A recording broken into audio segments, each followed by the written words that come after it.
ខូចចិត្តយ៉ាងណាពេលគ្មានបងតើអូននឹងរងនៅ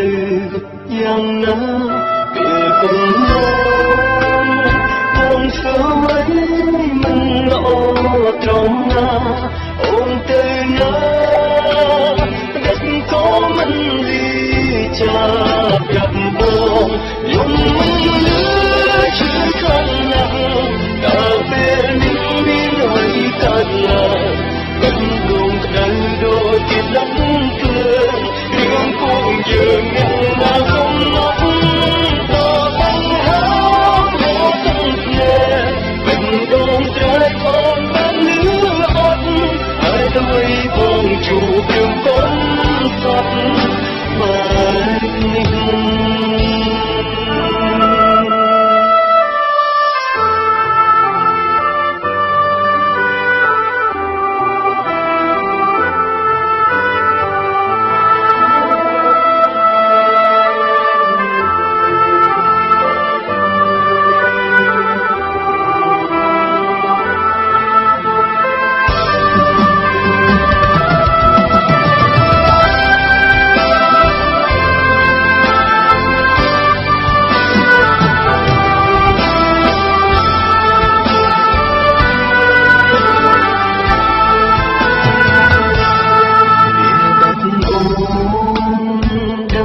ះបងខូ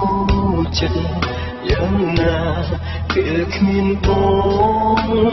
តើអូននឹងរងនៅយ៉ាងណាពេលកំណត់បងធ្វើអ្វីមិនល្អត្រង់ណាអូនទៅណាដឹកក៏មិនលីចាប្រាប់បងយំមិនលឺជឿខ្លាំងណាស់ពេលនេះមានហើយកើតឡើងមិនដងក្តៅដូចជាទឹកភ្លើងរឿងពួកយើងមានណាកំណត់ក៏បង្ហើបមកទាំងគ្នាមិនដងត្រែកអូនបានលឺអត់ហើយអ្វីបងជួបរឿងកុំសត់បែបនេះអូនជាមនុស្សបងស្រឡាញ់ក៏ដឹងច្បាស់អូនស្រឡាញ់បងគឺមិនធ្លាប់ប្រាទៀងស្នេហ៍ស្នងក៏ដឹងដូចពួកយើងមានគ្នាហើយតែយើងធ្លាប់តែកាត់អូនទៅបាត់ដោយមិនបានលីដឹងពុំងារទៅចោលសំ